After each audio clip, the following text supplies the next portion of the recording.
Hello students, I am Hemlata Mishra from Navjyoti global school Paharpani. और आज जो हम चैप्टर पढ़ने जा रहे हैं वो है क्लास 6 की हिस्ट्री का चैप्टर नंबर 6, जो कि है kingdoms, king and an early Republic. ठीक है, इसमें हम पढ़ेंगे कि पहले जो लोग थे किंग कैसे बनते थे। ठीक है, उनका किंगडम्स कैसे, जो उनका साम्राज्य है वो कैसे चलता था, कैसे पहले के लोग राजा बनते थे, इन सब चीज़ों के बारे में हम इसमें पढ़ेंगे। तो चलिए चैप्टर स्टार्ट करते हैं। इसमें स्टार्टिंग में आपको थोड़ी सी एक स्टोरी दी है, इलेक्शन डे, मतलब आज के टाइम की जो है ये स्टोरी है। एक लड़का था, ठीक है, Shankaran woke up to see his grandparents all ready to go and vote. अब शंकरन क्या है, वो सुबह उठता है और वो देखता है, मतलब वो अपने ग्रैंड पेरेंट्स को देखने के लिए उठता है कि जो उसके ग्रैंड पेरेंट हैं वो इतनी सुबह उठ गए हैं और क्या वोट देने के लिए जा रहे हैं। They wanted to be the first to reach the polling booth, मतलब जहाँ पे वोट दिए जाते हैं। तो उनके ग्रैंड पेरेंट क्या चाहते थे कि हम सबसे पहले हों, हम जो पोलिंग बूथ में जाएं और वोट दें। Why Shankaran wanted to know, तो शंकरन जानना चाहते थे कि वो ऐसा क्यों चाहते हैं, वो इतने एक्साइटेड हैं क्यों वोट देने के लिए। तो समवट इम्पेशेंटली उसके ग्रैंड फादर उसे बताते हैं कि we can choose our own rulers today. वो बताते हैं कि हम अपने रूलर्स आज खुद चूज़ कर सकते हैं, हम चूज़ कर सकते हैं कि हमारे कंट्री को या फिर जिस स्टेट में हम रहते हैं उसको कौन रूल करेगा। हमारे पास ये राइट है आज के टाइम पे। तो यहाँ पे यही है कि how some man became rulers. पहले तो ये वोटिंग का सिस्टम नहीं था, आज वोटिंग का सिस्टम है, बट पहले के टाइम पे क्या था, वोटिंग का सिस्टम नहीं था। बहुत साल पहले वोटिंग का सिस्टम नहीं था। तो जो मतलब राजा कैसे बनते थे, रूलर्स कैसे बनते थे, इसके बारे में चलिए पढ़ते हैं हम। Choosing leaders or ruler by voting is something that has become common during the last 50 years or so। मतलब ये जो रूलर्स और लीडर वोट के थ्रू चूज़ कर रहे हैं ना लोग, लाइक ये लगभग आज से 50 साल पहले या उससे थोड़ा ज़्यादा पहले से ये वोट देने की अभी जो प्रक्रिया है वो शुरू हुई है। बट उससे पहले क्या था, how did man become ruler in the past में रूलर्स कैसे बनते थे मैन। तो देखिए यही पढ़ेंगे। Some of the rajas we read about in chapter 5 were probably chosen by jana. मतलब कुछ चैप्टर 5 में भी हमने पढ़ा था कि कुछ राजा लोग थे, उन्हें प्रोबेबली कौन चूज़ करते थे, जना, मतलब जो वहाँ के पीपल थे वो लोग चूज़ करते थे। लेकिन 3000 साल पहले क्या होता था, बट अराउंड 3000 ईयर एगो तब क्या होता था। We find some changes taking place in the ways in which rajas were chosen. हम देखते हैं कि कुछ चेंजेस थे, वो मतलब जब राजा बनते थे तो वो कैसे बनते थे राजा। ठीक है, हम देखते हैं। तो some man now became recognised as rajas by performing very big sacrifices. Like बहुत बड़े सेक्रीफाइस जो मैन लोग करते थे, लाइक बड़े बड़े हवन जो लोग करते थे, वो लोग ही राजा बनते थे और उन्हें लोग ऐसा राजा रिकग्नाइज करते थे। तो द अश्वमेधा और horse sacrifice was one of the such ritual. तो इसमें अश्वमेधा या फिर जो हॉर्स का सेक्रीफाइस, घोड़े का जो सेक्रीफाइस करना है, ऐसा ही एक रिचुअल था जिसके थ्रू राजा बनते थे। इसमें क्या करते थे ना, ये जो रिचुअल होता था उसमें क्या था, a horse was let loose to wander freely.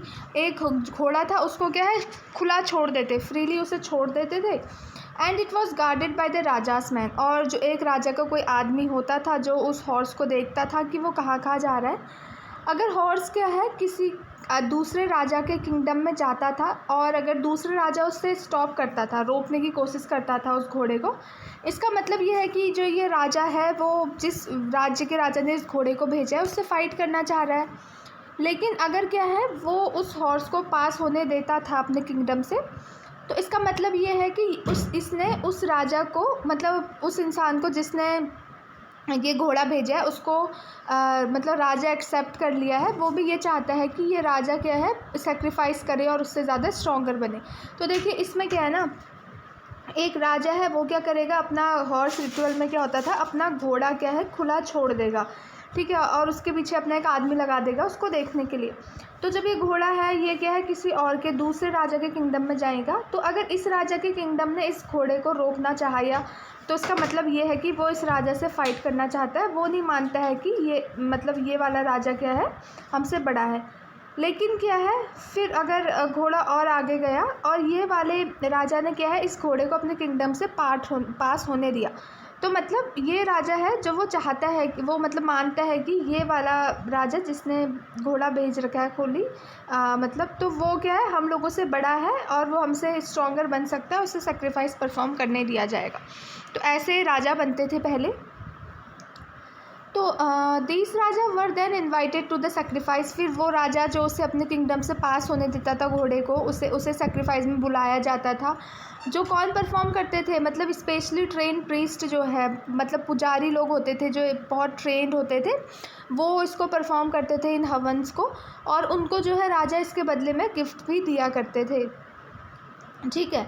The raja who organised the sacrifice was recognised as being very powerful. जो राजा सेक्रीफाइस करता था फिर उससे बोलते थे कि ये बहुत ही ज़्यादा पावरफुल है, और जो सारे लोग जो सारे राजा और जगह के जो है वहाँ आते थे वो उनके लिए बहुत सारे गिफ्ट लाते थे। तो राजा क्या था, was a central figure in this rituals. Raja central figure था इस रिचुअल में, मतलब राजा जो है बहुत इंपॉर्टेंट था इस रिचुअल में। ही often had a special seat. जो राजा है उसकी एक अपनी स्पेशल सीट थी, एक गद्दी थी जो कि किसकी बनी थी, टाइगर की स्किन की बनी हुई थी। और जो उसके चैरिटियर थे मतलब हिज चैरिटियर मतलब जो उसके रथ चलाते थे ना, जो लोग उसका रथ चलाते थे राजा का, who was his companion in the battle field. जो मतलब जब लड़ाई करने राजा जाता था तो जो वो रथ में जाता था लड़ने, तो क्या है मतलब घोड़े तो उसमें होते थे लेकिन राजा का एक साथी होता था जो उसमें, मतलब राजा तो लड़ाई लड़ता था तो घोड़ा चढ़ाने वाला भी कोई चाहिए, जिसे हम चैरिटियर बोलते हैं। ठीक है। तो क्या है, रथ चलाता था चैरिटियर। तो राजा जब लड़ाई करता था तो उसका जो एक कंपेनियन है उसने बताया है कि कैसे राजा ने बैटल में कितने अच्छे से परफॉर्म किया, कैसे लोगों को हराया, उसके ग्लोरी के बारे में बताता है वो वहाँ पे जब सेक्रीफाइस हो रहे होते हैं उस टाइम पे। ठीक है। तो his relatives specially his wives and son had to perform a variety of minor rituals. तो और उसकी जो वाइफ या फिर उसके राजा के बेटे होते थे वो भी छोटे छोटे रिचुअल्स जो है वो परफॉर्म करते थे वहाँ पे यज्ञ में। The other rajas were simply spectators who had to sit and watch the performance of the sacrifice. जो और राजा आते थे सिंपली उन्हें क्या करना पड़ता था, वो सिर्फ वहाँ पे आके क्या बैठ जाते थे और देखते थे कि सेक्रीफाइस जो कर रहा है राजा, वो परफॉर्मेंस बस देखते थे और कुछ नहीं करते थे। ठीक है। Priest perform the rituals including the sprinkling of scared water on the king. जो पंडित जो पुजारी थे वो रिचुअल्स परफॉर्म करते थे, वो क्या करते थे, जो शुद्ध पानी होता था उसको राजा के ऊपर छिड़कते थे। और जो ऑर्डिनरी पीपल थे, जो सामान्य लोग थे, जैसे कि विष और वैश्य जिसे बोलते हैं, वो भी राजा के लिए क्या करते थे, गिफ्ट लेके आते थे। लेकिन कुछ लोग थे जैसे कि जिन्हें शूद्र बोला जाता था, प्रीस्ट लोगों ने जिन्हें शूद्र जो है बना दिया था, उन्हें क्या इन रिचुअल्स में बैठने नहीं दिया जाता था, वो नहीं आते थे यहाँ पे शूद्र लोग। तो ये वर्ण है ना, 4 वर्ण में इन प्रीस्ट ने लोगों को डिवाइड कर दिया था। इसी वर्ण में जो सबसे छोटा वर्ण होता था, शूद्र होता था, उसमें क्या है, लोगों को जो सबसे छोटी जाति, इन्हें बहुत ही नीचा माना जाता था, और ऐसा माना जाता था कि जो लोग इनके साथ बैठेगा या इनके साथ जाएगा वो भी इनकी तरह अशुद्ध हो जाएगा, मतलब इनको अशुद्ध माना जाता था। और ये लोग जो है शूद्र लोग थे, वो राजा के किसी काम में भी नहीं आते थे। यही है यहाँ पे कि 4 उसमें वर्ण में बांटा गया था। पहला क्या था, ब्राह्मण लोग थे, जो मतलब सबसे पहला वर्ण जो था ब्राह्मण, क्योंकि ब्राह्मण ने ही ये वर्ण जो है बांटे हुए थे, जो पढ़े लिखे प्रीस्ट थे। तो उन्होंने बोला था सबसे पहला वर्ण होगा ब्राह्मण का होगा। ठीक है। दूसरा वर्ण क्षत्रिय लोगों का होगा, जो मतलब क्षत्रिय मतलब जो देखिए ब्राह्मण लोग थे, वो क्षत्रिय वो लोग होते हैं जो राजा लोग होते हैं, जो वॉर लड़ते हैं, बैटल लड़ते हैं। तो ब्राह्मण ने क्या है मतलब उन रूलर से ऊपर भी खुद को रखा था। फिर तीसरा क्या था, वैश्य था, मतलब जो फार्मर लोग होते थे, ट्रेडर्स लोग होते थे, रिच फार्मर रिच ट्रेडर्स होते थे, वो वैश्य मतलब विश लोग भी बोलते थे। और जो चौथा था, वो जो क्राफ्ट पर्सन होते थे ना, सुनार लोहार, इनको ये लोग क्या होते थे, शूद्र में आते थे। फिर उसके बाद एक और उन्होंने बनाया ग्रुप अनटचेबल वाला, जो जिनको छुआछूत वाले लोग जिन्हें माने जाते थे, जैसे जो ट्राइब्स के लोग होते थे ना, जो जंगलों में रहते थे, उनको उसमें उन्होंने बोला था। तो मतलब यही है, शूद्र जो है 4th ग्रुप होता था, वर्ण का 4th पार्ट होता था, जिसमें लोगों को बहुत ही नीचा माना जाता था। ठीक है। और जिसमें ये क्राफ्ट पर्सन लोग आते थे, और मोस्टली जो थी औरतें इस शूद्र में आती थी। मतलब ये शूद्र ग्रुप होता था, ज़्यादातर औरतों को क्या है इसी ग्रुप में डालते थे वो। तो वो डालते थे, वो सब औरतों को बहुत ही नीचे जाति उसका समझते थे, तो वो औरतों को कहीं आने भी नहीं देते थे अपने यज्ञ में। ये वर्ण है, 4 वर्ण थे जो। फिर जनपद क्या होता है, ठीक है, जनपद के बारे में है इसमें। The rajas who performed these big sacrifices were now recognised as being rajas of janapada rather than jana. अब जो ये राजा इतने बड़े सेक्रीफाइस परफॉर्म करते थे, उनको क्या बोलते थे, raja of janapada rather than जन। जन मतलब क्या होता था, जहाँ पे लोग खुद से ऐसे राजा चूज़ कर लेते थे। लेकिन जो ये फिर जो उनमें से भी जो ये राजा होते थे, जो ये सेक्रीफाइस करते थे, उनको हम बोलते थे raja of janapada. The word janapada literally means the land where the jana set its foot. Land मतलब जनपद उससे बोलते हैं जहाँ जो लोग हैं अपने पैर रखते हैं, मतलब जहाँ पे जो लोग रहते हैं और वहाँ पे सेटल डाउन होते हैं, उसे हम जनपद बोलते हैं।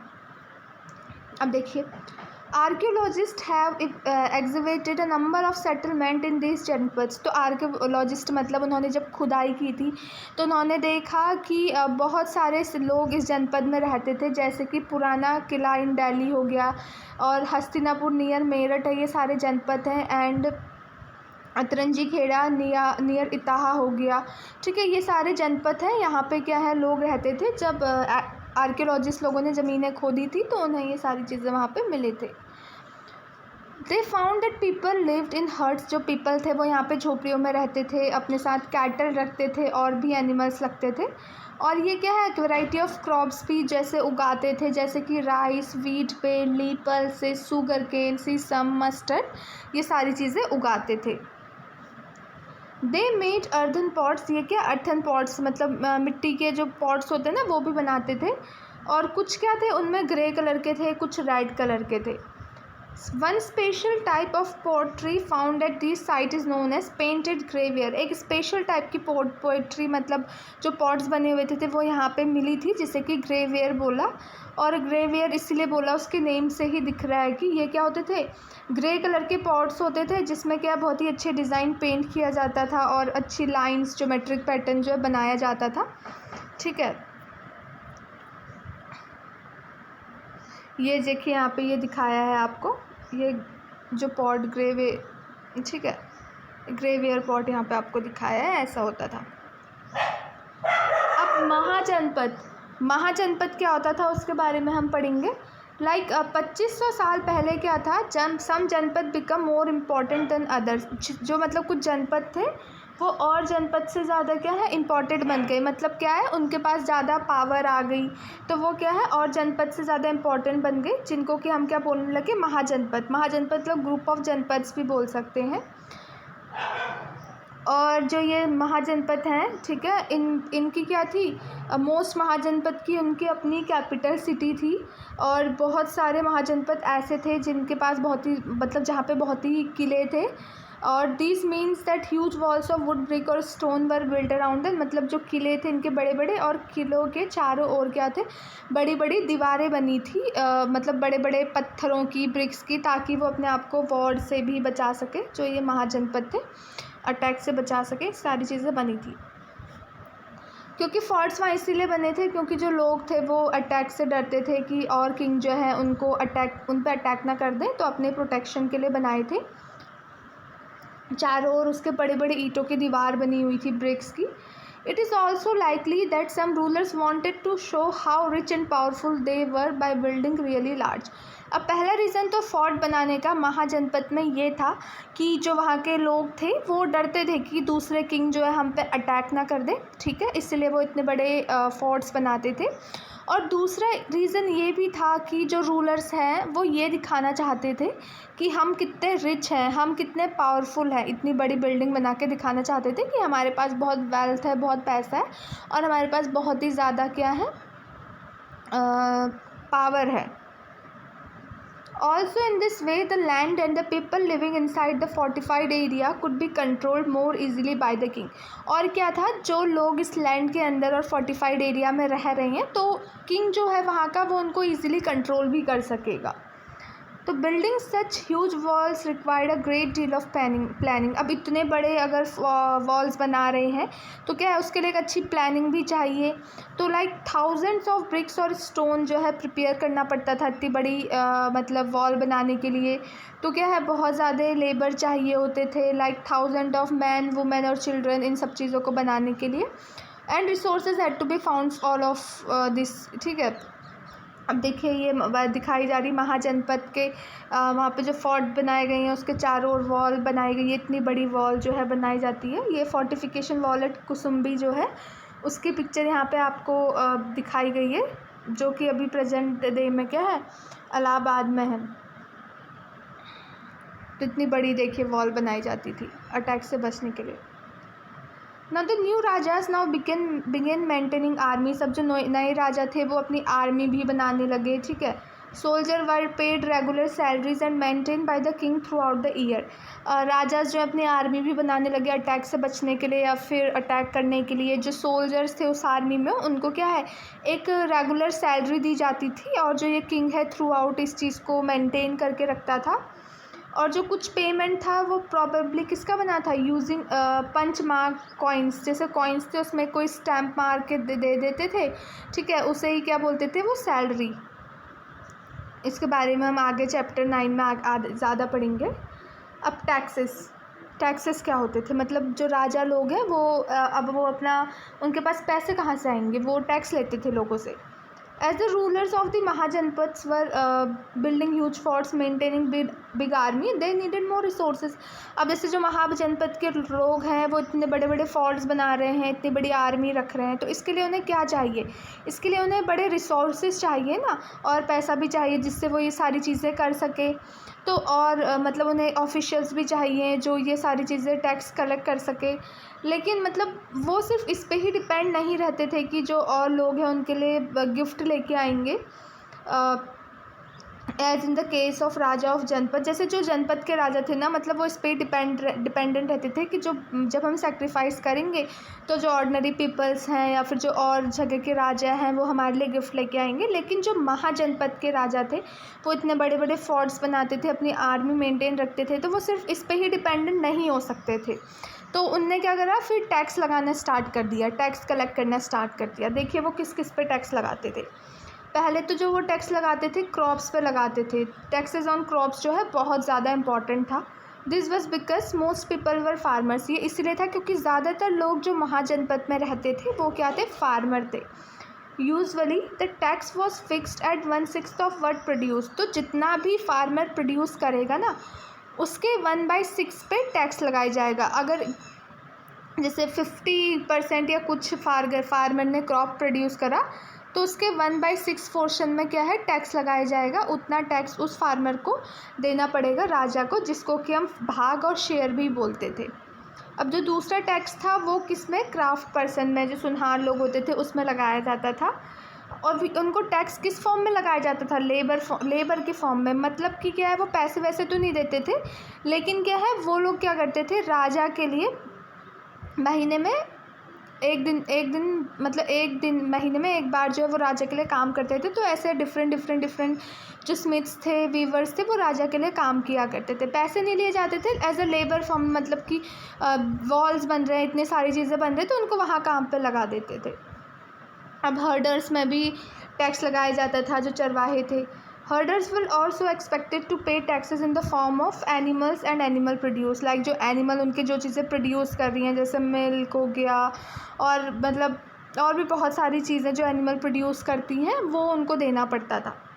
फिर क्या था, there were also taxes on goods that were brought and sold through trade. अब जो ट्रेड व्यापार लोग करते थे उसके गुड्स पे भी जो है, जो वो गुड्स लाते थे बेचते थे, उस पर टैक्स लगाया जाता था। और जो हंटर गैदरर्स थे ना, जो जंगलों से खाना ला के इकट्ठा करते थे, उन पे भी टैक्स लगाया जाता था। लाइक उन्हें क्या करना पड़ता था, जो भी उन्हें फॉरेस्ट से मिल रहा है उसका कुछ हिस्सा जो है उन्हें राजा को देना पड़ता था। तो इन सारे तरीक़ों से राजा जो है लोगों पे टैक्स लगाता था। अब चेंजेस इन एग्रीकल्चर, जो महाजनपद के राजा थे वो लगाते थे, जनपद के नहीं लगाते थे। वो सिर्फ लोग जो गिफ्ट लाते थे अलग राजास और वहाँ के लोग उस पर डिपेंडेंट रहते थे। अब चेंजेस इन एग्रीकल्चर में क्या चेंज आए, there were two major changes in agriculture around this time. इस टाइम में क्या है, दो बहुत ही बड़े चेंजेस आए थे एग्रीकल्चर में। सबसे पहला चेंज तो ये था कि growing use of iron plug shares, मतलब जो खुदाई होती थी पहले क्या था, जो वुडन का मतलब जो हल जोतते मतलब जो हल होता था ना जिससे खेत जोतते थे, जिससे हम खेत खुदा करते थे, पहले क्या था वो वुडन का लकड़ी का होता था। लेकिन बाद में जब चेंजेस आए तो फिर वो लकड़ी की जगह क्या है, आयरन का बन गया। अगर आयरन का बन गया है इसका मतलब क्या है, वो अच्छे सॉइल को जो है अच्छे से खोदेगा, ठीक है। वुडन प्लोस्फेयर के प्लग शेयर के कंपैरिजन में वो क्या है, आयरन वाला अच्छे से मिट्टी को खोदेगा। तो इससे क्या होगा, मिट्टी अच्छे से खोदेगा तो जो ग्रेन है वो भी ज़्यादा जो है ज़्यादा अमाउंट में प्रोड्यूस होगी। पहला तो ये चेंज आया कि वुडन प्लोशेयर के बदले क्या आयरन प्लोशेयर यूज़ होने लगी।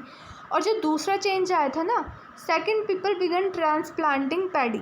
इसमें मतलब क्या था कि पहले this mean that instead of scattering seed on the ground, पहले लोग क्या करते थे, सीड बीज होता था उसको बस खेत को खोद दिया और उसमें चारों ओर क्या है फेंक देते थे बस बीज को ऐसे।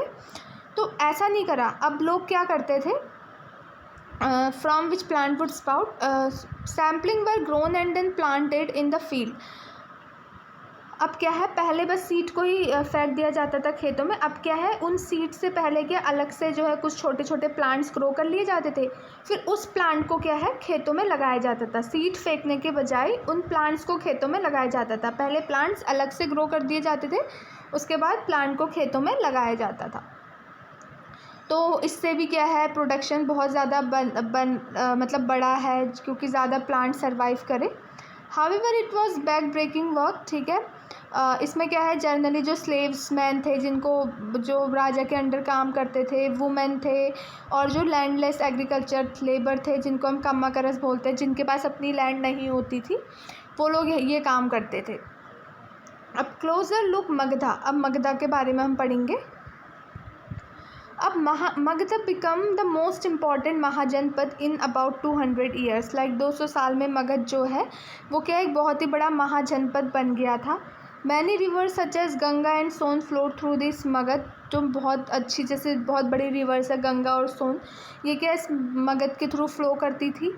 दिस वॉज इम्पॉर्टेंट फॉर, अब रिवर इम्पॉर्टेंट वहाँ पे फ्लो कर रही है तो किस चीज़ के लिए इम्पॉर्टेंट है, ट्रांसपोर्टेशन के लिए इम्पॉर्टेंट है, क्योंकि पहले लोग गुड्स क्या है सी रूट के थ्रू जो है ट्रांसपोर्ट करते थे, ठीक है। तो ट्रांसपोर्टेशन के लिए इजी था क्योंकि रिवर वहीं पे पास से फ़्लो कर रही है और पानी भी मिल जाता था इरिगेशन पर्पस के लिए। तो सीड जो प्रोडक्शन होता था ग्रेन्स का वो भी क्या होता था, अच्छा होता था, और पानी है तो इसके वजह से क्या है लैंड भी फर्टाइल होती थी। अब parts of Magadh were forested, इसी वजह से जो मगध के पार्ट्स है वो फॉरेस्टेड होते थे। तो जो एलिफेंट है विच लिव्ड इन द फॉरेस्ट, जो एलिफेंट जो फॉरेस्ट में रहते थे उनको ये लोग पकड़ लेते थे और आर्मी के लिए, अपनी आर्मी में रखने के लिए ट्रेन करते थे। Forest also provide with would for building houses, जो ये फॉरेस्ट हमें मिलते थे, ठीक है। मगध में ये हाउसेस बिल्ड करने के भी काम आते थे, कार्ट्स हो गए, रथ हो गए, इन सारे चीज़ों को बनाने में यूज़ होते थे जो लकड़ी मिलती थी हमें फॉरेस्ट से। Beside there were iron ore mines in that region that could be trapped to make strong tools and weapons। इसके अलावा क्या था, वहाँ पे आयरन ओर माइल्स भी थी इस मगध रीजन में। तो इससे क्या था, जो लोग हैं वो स्ट्रॉन्ग टूल्स और वेपन्स बना सकते हैं लड़ाई के लिए, वॉर के लिए। अब देखिए मगध है 2 वेरी पावरफुल रूलर्स। अब मगध के जो थे दो बहुत ही पावरफुल रूलर थे, एक था बिम्बिसारा और दूसरा था अस्तासत्तु। ये बहुत ही पावरफुल रूलर थे मगध के who used all possible means to conquer other janapada, जो बहुत तरीके उन्होंने लगाए जो दूसरे जनपद थे उनको क्या है कब्जे में करने के लिए। Mahapadma Nanda was another important ruler, एक और इम्पॉर्टेंट रूलर था महापद्म नंदा जो है वो इम्पॉर्टेंट रूलर था। He extended his control up to the north west part of the subcontinent, उसने अपना कंट्रोल जो है north part of the subcontinent तक उसने अपना कंट्रोल जो है कर लिया था। और जो Rajagriha in Bihar was the capital of Magadha for several years, मतलब जो राजगिरा जो अभी प्रेजेंट डे राजगीर है बिहार में, वो पहले कुछ टाइम के लिए क्या थी मगध की कैपिटल थी। फिर उसके बाद मगध की कैपिटल जो है वो चेंज हो गई थी, पाटलिपुत्र हो गई थी, जो प्रेजेंट डे में पटना है। अब देखिए, more than 2300 years ago like a ruler named Alexander, like 2300 साल पहले एक रूलर था जिसका नाम अलेक्जेंडर था, जो कहाँ, मैकेडोनियन यूरोप में रहता था। वो क्या, wanted to become a world conqueror, वो क्या चाहता था कि मैं क्या है पूरी दुनिया में राज करूँ। Of course he didn't conquer the world, but वो वर्ल्ड तो पूरे वर्ल्ड पे तो कॉन्क्योर कब्ज़ा नहीं कर पाया था, पर उसने क्या करा, but did conquer parts of Egypt और वेस्ट एशिया में कॉन्क्योर करा, और वो इंडिया में भी आया था अपना इंडिया के सब कॉन्टिनेंट में अपना कब्ज़ा करने के लिए।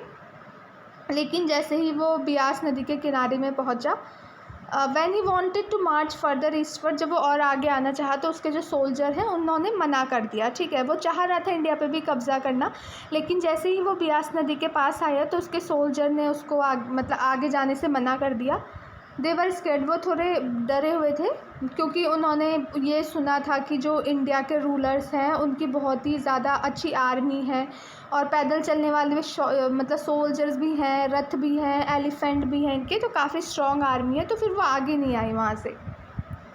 अब क्लोजर रूप, अब वाजी जैसे महाजनपद वैसे ही वाजी के बारे में हम इसमें पढ़ेंगे। While Magadha become a powerful kingdom, जब मगध जो है पावरफुल किंगडम बन चुका था, Vajji with its capital at Vaishali, Vajji जो है उसकी कैपिटल वैशाली में है, was under a different form of government, वहाँ एक अलग फॉर्म की गवर्नमेंट थी जिसे क्या बोलते हैं, गना और संघा। अब देखिए गना क्या होता है, यहाँ पे लिखा है, it is use for the group that has, एक ग्रुप को बोलते हैं हम गना, जिसमें क्या है बहुत सारे मेंबर्स होते थे, और संघा क्या होता था, किसी भी ऑर्गेनाइजेशन और एसोसिएशन को हम संघा बोलते थे। ठीक है, गना ग्रुप ऑफ पीपल और संघा किसी भी ऑर्गेनाइजेशन या एसोसिएशन को। तो देखिए इन गना और संघा दैट वर, ये एक नहीं थे, इसमें क्या थे, बहुत ज़्यादा रूलर्स थे। मतलब इस गना और संघा में क्या है, एक रूलर नहीं थे, बहुत ही ज़्यादा रूलर्स थे, जना भी बोल सकते हैं sometimes. Even when 1000 of man rule together, तो क्या है बहुत सारे लोग जो हैं एक साथ रूल कर रहे हैं। Each one was known as a raja, तो मतलब हर किसी को जो है हम राजा बोलते थे, जितने लोग साथ में, जितने आदमी साथ में रूल कर रहे हैं उन सभी को हम क्या है राजा बोलते थे। ये सारे राजा एक साथ रिचुअल परफॉर्म करते थे। They also met in assembly, assembly में मिलते थे, and decided what had to be done, decide करते थे कि आगे क्या करना चाहिए, कैसे करना चाहिए, युद्ध में कैसे लड़ना चाहिए, थ्रू डिस्कशन एंड डिबेट और डिस्कशन होते थे इनके। जैसे कि एग्जांपल ले लीजिए, if they were attacked by an enemy, अगर कोई एनिमी उन पर अटैक करता है, इन जना के लोगों पे या संघा के लोगों पे, they met to discuss what should be done to meet the threat, मतलब फिर वो डिस्कस करते थे, एक असेंबली में बुलाते थे कि हमें क्या करना चाहिए, हमें इस खतरे से कैसे निकलना चाहिए। However, women dasas and kammakaras could not participate in this assemblies, मतलब जो वुमेन थी, जो दासास लोग थे या फिर जो कामाकरास थे, जो लैंडलेस एग्रीकल्चर थे, वो नहीं पार्टिसिपेट करते थे इस असेंबली में। अब देखिए, both Buddha and Mahavira belong to the janas और संघास, जो बुद्धा और महावीर थे दोनों जना और संघा से ही बिलोंग करते थे। Some of the most vivid description of life in the sanghas can be found in Buddhist book. ठीक है, इसमें यहाँ पे ये दिया है, इसके बारे में आगे पढ़ा जाएगा। अब देखिए, rajas of powerful kingdom try to conquer the sanghas, अब जो राजा पावरफुल किंगडम के थे उन्होंने क्या सोचा कि हम जो ये संघा है इस पर कब्ज़ा कर ले। Nevertheless this lasted for a very long time, तो ये बहुत ही जो जना संघा थे बहुत ही लंबे समय तक ये रहे थे, लाइक टिल अबाउट 1500 ईयर्स तक। When the last of the जना और संघा वर कॉन्क्योर्ड बाय द गुप्ता रूलर, लेकिन कुछ टाइम बाद क्या हुआ, लाइक 1500 साल तक इन्होंने जो है राज किया था, फिर कुछ टाइम बाद जो जना और संघा थे उनको क्या है गुप्ता रूलर जो थे उन्होंने इस पर जो है कब्ज़ा कर लिया था। हम इसके बारे में आगे जो चैप्टर 11 है उसमें पढ़ेंगे। ठीक है, तो इस चैप्टर में मैंने आपको सारी चीज़ें बताई कि पहले लोग कैसे अपने राजा चुनते थे। ठीक है, जनपद के बारे में, महाजनपद के बारे में हमने इसमें पढ़ा। तो आई होप मैंने जो भी चीज़ें आपको इसमें समझाई हैं आपको समझ में आई होंगी। ठीक है, so thank you so much students.